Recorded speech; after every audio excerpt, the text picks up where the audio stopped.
News paper updates. ఉగ్రముక్కపై రుద్రతాండవం. Operation Sindoor విజయవంతం, మనందరికీ గర్వకారణం. పహల్గామ్ ఉగ్రదాడికి ప్రతీకారంగా పాకిస్తాన్, పాక్ ఆక్రమిత కాశ్మీర్లోని ఉగ్ర స్థావరాలపై లక్షిత దాడులను అత్యంత ఖచ్చితత్వంతో చేపట్టిన సైనిక దళాలకు అభినందనలు. ప్రధాని మోడీ. భారత విజయ సింధూరం. ముష్కరుల స్థావరాలపై నిప్పుల వర్షం, విరుచుకుపడిన క్షిపణులు, డ్రోన్లు. పాకిస్తాన్ సరిహద్దులు దాటకుండానే దాడులు. పాక్ పీఓకేలోని 9 ఉగ్ర స్థావరాల ధ్వంసం. మసూద్ అజాద్ కుటుంబం అంతం. 80 మంది ఉగ్రవాదుల హతం. 31 మంది అని ప్రకటించిన దాయాది దేశన్. ఆపరేషన్ సింధూర్ విజయవంతం, స్వయంగా పర్యవేక్షించిన ప్రధాని మోడీ. ప్రతీకారం తీర్చుకుంటామన్న షహబాజ్. సరిహద్దు వెంట పాక్ కాల్పులు. 13 మంది భారత పౌరుల దుర్మరణం.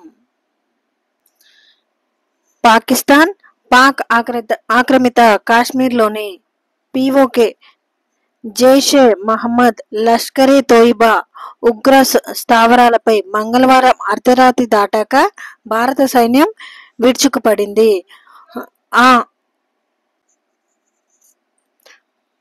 రాత్రి 1:05 నుంచి 1:30 దాకా 25 నిమిషాల పాటు క్షిపణులు, డ్రోన్లతో జరిపిన దాడుల ద్వారా 9 ఉగ్ర స్థావరాలను ధ్వంసం చేసింది. దాడికి సంబంధించిన వివరాలను విదేశాంగ కార్యదర్శి విక్రమ్ మిస్రీతో పాటు ఆర్మీ సిగ్నల్ కోర్కు చెందిన కర్నల్ సోఫియా ఖురేషీ, వైమానిక దళానికి చెందిన వింగ్ కమాండర్ వ్యోమికా సింగ్ బుధవారం ఉదయం మీడియాకు వివరించారు. ఆపరేషన్ సింధూర్, ఆ పేరులోనే సందేశం, స్వయంగా సూచించిన ప్రధాని మోడీ. పహల్గామ్ ఉగ్ర దాడితో రగిలిపోయిన భారత్ బుధవారం తెల్లవారుజామున పాక్లోని 9 ఉగ్ర స్థావరాలపై ఆపరేషన్ సింధూర్ పేరుతో విరుచుకుపడింది.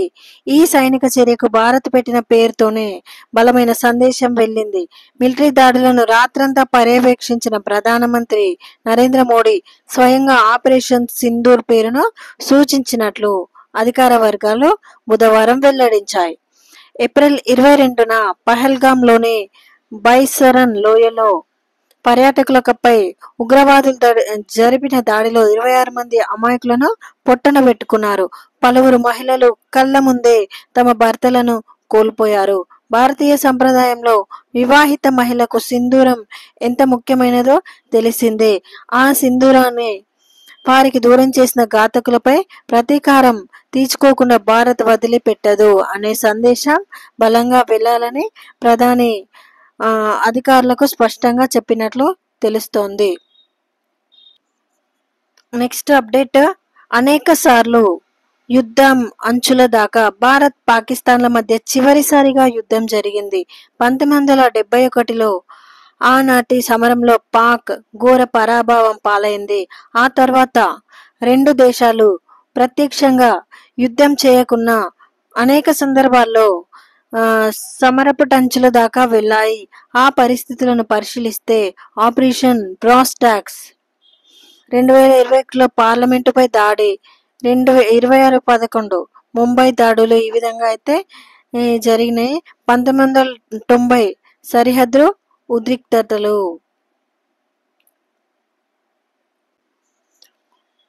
టెర్రరిస్టుల అంత్యక్రియలకు పాకిస్తాన్ ఆర్మీ హాజరు. శవపేటికలను, పాక్ జెండాలను చుట్టి ప్రార్థనలు. భారత్పై జిహాద్ కొనసాగించాలని నినాదాలు. సోషల్ మీడియాలో వైరల్ గా మారిన వీడియోలు.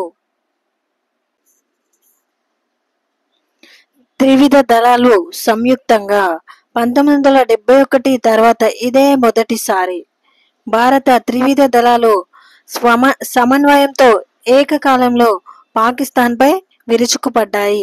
దాదాపు 54 సంవత్సరాల తర్వాత త్రివిధ దళాలు కలిసి శత్రు స్థావరాలపై దాడి చేయడం ఇదే మొదటిసారి.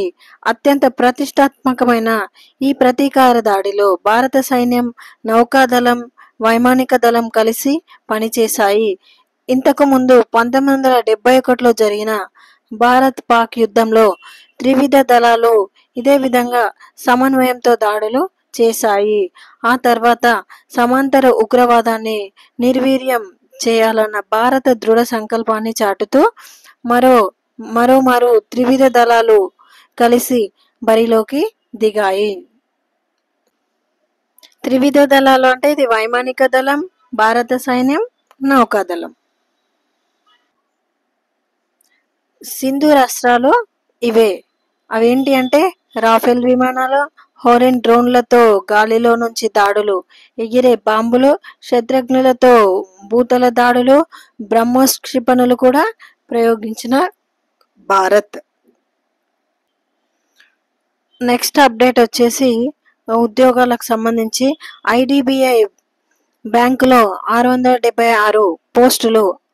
ఐడిబిఐ బ్యాంక్ లిమిటెడ్ దేశవ్యాప్తంగా వివిధ బ్రాంచీల్లో 677 జూనియర్ అసిస్టెంట్ మేనేజర్ పోస్టుల భర్తీకి దరఖాస్తులు కోరుతోంది.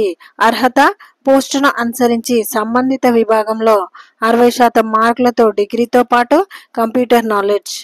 వయస్సు 20 నుంచి 25 ఏళ్ళు ఉండాలి. ఆన్లైన్ దరఖాస్తు చివరి తేదీ మే 20. ఎంపిక రాత పరీక్ష, ఇంటర్వ్యూ, మెడికల్ టెస్టుల ఆధారంగా. దరఖాస్తు ఫీజు జనరల్, ఓబీసీ, ఈడబ్ల్యూఎస్ వాళ్ళకి 1050, ఎస్సీ, ఎస్టీ, పీడబ్ల్యూ వాళ్ళకి 250. ఇది వెబ్సైట్.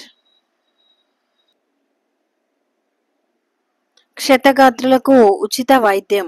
రోడ్డు ప్రమాదాల్లో గాయపడిన క్షతగాత్రులకు 1.50 లక్షల వరకు ఉచిత వైద్యం అందించడానికి వీలు కల్పిస్తూ కేంద్ర రహదారుల రవాణా శాఖ నోటిఫికేషన్ విడుదల చేసింది. ఈ ఆదేశాలు మే 5 నుంచి అమల్లోకి వచ్చినట్లు కేంద్రం ప్రకటించింది.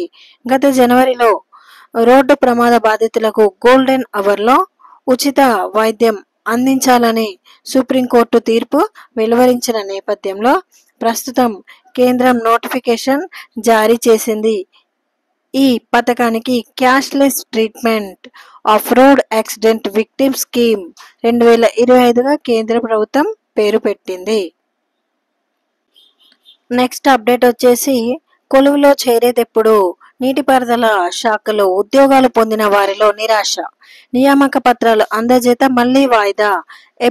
ఏప్రిల్ 28 నుంచి ఇలా 5వసారి. నీటిపారుదల శాఖలో ఉద్యోగాలు సాధించిన అభ్యర్థులకు నియామక పత్రాలు అందజేత కార్యక్రమం మరోసారి వాయిదా పడింది. బుధవారం సాయంత్రం 6 గంటలకు పత్రాలు అందజేయనున్నట్లు అభ్యర్థులకు సమాచారం ఇచ్చారు. రాష్ట్రంలో వివిధ ప్రాంతాల నుంచి అభ్యర్థులు జలసౌదకు తరలివచ్చారు. అయితే పాకిస్తాన్లో ఉగ్రవాద శిబిరాలపై మన దేశం ఎయిర్ స్ట్రైక్ చేయడంతో ఈ కార్యక్రమం వాయిదా పడిందని తెలిసి అభ్యర్థులు నిరాశగా వెనుదిరిగారు. నీటిపారుదల శాఖలో 224 అసిస్టెంట్ ఇంజనీర్లు, ఏఈలు, 199 మంది జూనియర్ టెక్నికల్ అధికారులు, జేటీఓలుగా ఎంపికైన విషయం విదితమే. వాస్తవానికి ఏప్రిల్ 28వ తేదీన రాజేంద్రనగర్లోని వాలంటరీలో సీఎం చేతుల మీదుగా ఉద్యోగ నియామక పత్రాలు అందించాలని అనుకున్నారు. తీరా ఏర్పాట్లు చేసే క్రమంలోనే ఇది వాయిదా పడింది. మళ్ళీ 2 రోజులకు అంటే ఏప్రిల్ 30కి కార్యక్రమం ఉంటుందని ఉద్యోగార్థులకు సమాచారం ఇవ్వగా ఆ రోజు కూడా అభ్యర్థులు వచ్చి వెళ్లిపోయారు. తాజాగా ఈ నెల 2వ తేదీన సాయంత్రం 6 గంటలకు సీఎం చేతుల మీదుగా కార్యక్రమం ఉంటుందని అభ్యర్థులంతా రావాలని సమాచారం ఇచ్చారు. ఈ కార్యక్రమం కూడా వాయిదా పడింది. ఆ మర్నాడు అంటే 3వ తేదీన కూడా ఇవ్వాలని నిర్ణయించిన కార్యక్రమం జరగలేదు. ఇలా 10 రోజుల్లో 5వసారి కార్యక్రమం వాయిదా పడడం, అభ్యర్థులు వచ్చి వెళ్లిపోవడంతో శాఖలోని అధికారుల్లోనూ అసంతృప్తి వ్యక్తమవుతోంది. నియామక పత్రాలు అందజేస్తామని చెప్పి ఇంకెన్ని రోజులు ఇలా తిప్పుకుంటారని అభ్యర్థులు అభ్యర్థులు ప్రశ్నించారు.